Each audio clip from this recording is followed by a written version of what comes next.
Hey guys, welcome back to my channel. Today is a very exciting day. We just hit 5,000 subscribers and I cannot thank you all enough. The support on this channel this last month has been crazy and thank you guys all again. I'm gonna make a more dedicated 5,000 subscriber special video later this week, but for today I'm gonna be doing something else, and what I wanna do is make a video on the Ice Queen rune. I wanna see how well this thing can solo the Hive on hardcore. So this rune has a history of being one of the best runes to use in raid, so I wonder if it's still going to be good in the latest.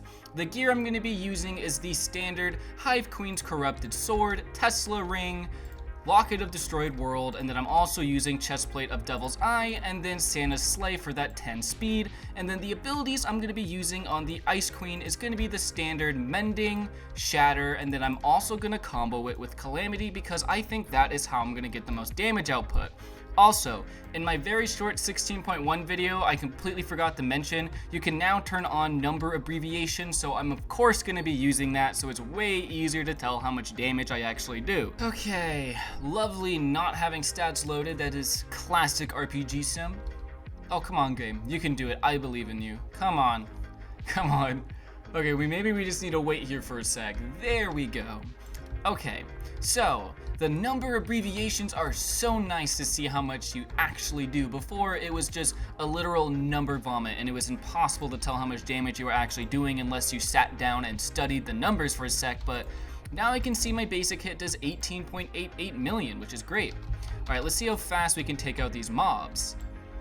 The Mending is going to be great for that constant, looks like 377 million, and then Shatter is going to be for that burst damage.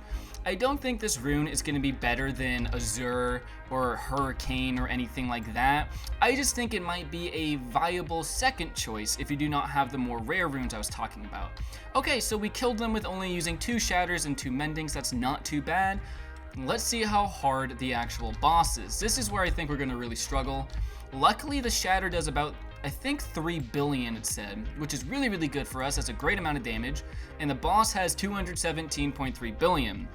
It is really weird to see the boss's health numbers like that.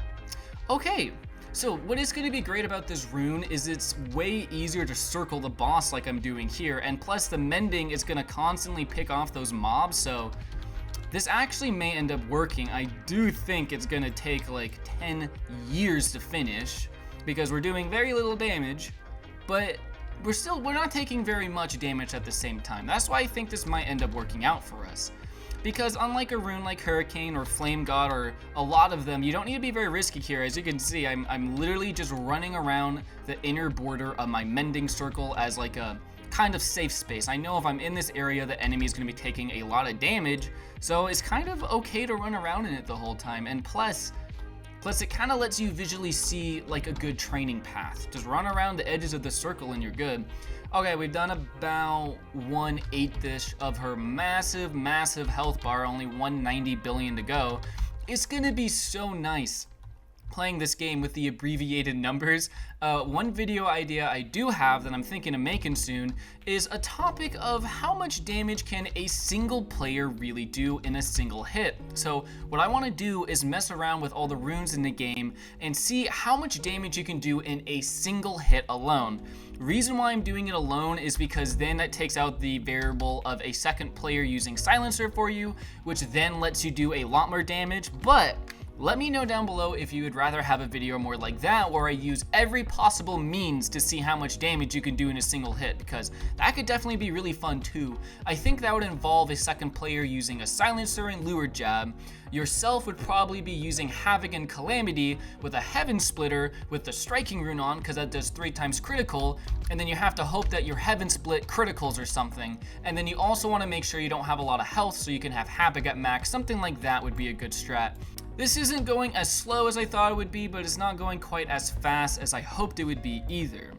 I would say this rune does seem like it's a very safe strategy. It's very easy and I'm almost never taking any damage, and since we're not using Havoc in here, we're not having that risk of not healing. That is why Havoc with Azure can sometimes get you killed. If you don't know what you're doing and you have very low health with Havoc like you always do, you can get caught off guard very easily. Now, I will say Azure is a hell of a lot faster than this, but if you're finding the Azure strategy to be too hard, maybe you try something a little bit more like this. Although, I would recommend getting good with Azure because this will drive you insane eventually, because it takes a while and you're just walking in a circle the literal entire time. So one thing I'm really excited for is RPG Sims PvP update, which is probably going to come out within the next couple of weeks or so. I have tested it a little bit on the test server, and I will say it is extremely fun, and I'm really excited to make videos on that. I think it is definitely something that can help a lot of players stick around after endgame, because after you complete all your gear, all you have left to do is farm the same raids over and over again a billion times for fame or something. But with PvP, you can really get a lot done. There's just a lot to do because you can master a ton of runes, you can see how good you are against all the other players, get the maximum ranked in the rank system. There's just a lot of really good things coming with it, so definitely look forward to that one. Comment down below, how many runs of Hive have you guys actually done? I'm really curious to see how many people are getting close to that golden Hive weapon. I'm nowhere near 1,000, and I probably won't ever do a full 1,000 runs of this, but still, I am curious to see how many of you guys actually have that weapon or are getting close. Alright, we are down to the lower half of their health. We are continuing walking in this fine circle to kill a boss. I really don't know how to make this more interesting for you guys. This strategy is definitely a solid one and pretty safe, but it is a little boring. That is what is kind of nice about Azure with Havoc, is it's risky, you know, it's exciting. You might die and you have to pay attention the whole time, so that's what's kind of fun about that one as well. Also, I saw one of your guys' comment on my last video or a video ago where you guys were like, hey Shasko, I want to see you do the Hive raid on hardcore with only a paper sword and a tier 5 pet gem, and I'm thinking here like, boy, I am kind of curious to see if it's possible. I absolutely doubt something like that could be done on hardcore, but as you can see, with full gear and everything, I'm actually not taking that much damage while using the ice cream room. So maybe on normal I could do that, but then you run into the problem of, well, will I actually do enough damage in the allowed time to actually defeat the boss with only a paper sword and tier 5 pet gem? That's the part I'm not so sure about. But if I do get enough damage output, I do think it is possible. I gotta say, I am a very big fan of the abbreviated numbers. It is so nice, and I feel so dumb that I didn't cover it in my 16.1 video. I was literally going to, but for whatever reason, I didn't remember it was in the options until I was finished editing the entire video and uploaded it to my channel. Ooh, this is lucky. The wall is very close to us, so the mending should hit the boss. That's awesome. I do wonder if this would be faster if I was using Havoc Calamity and then just a Shatter, but the constant damage from the mending is very good, and you may not notice how much it actually does because it's hard to see how small that tick of damage is, but it really is helpful. It really does work them down over time. I think there's about 2 or 3 more Shatters, and then that should be it. The boss should be defeated.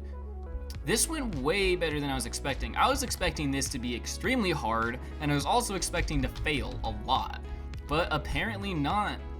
Alright, 3 more Shatters it looks like. I got my damage off a little bit. I think the mending is actually what's gonna finish her off here. Let's see. And there we go. This was not as hard as I thought it would be. I would not say that the Ice Queen is a viable rune for in here, but if you have it and you're struggling with getting any of the better runes, you could definitely use it. It took me 9 minutes to complete, but most of the time I had full health, and it wasn't very hard. It was super safe, but it really isn't the best rune to use solo in there. It just takes way too long. And yeah, thanks for watching my video, and I will see you later this week with more content. Bye.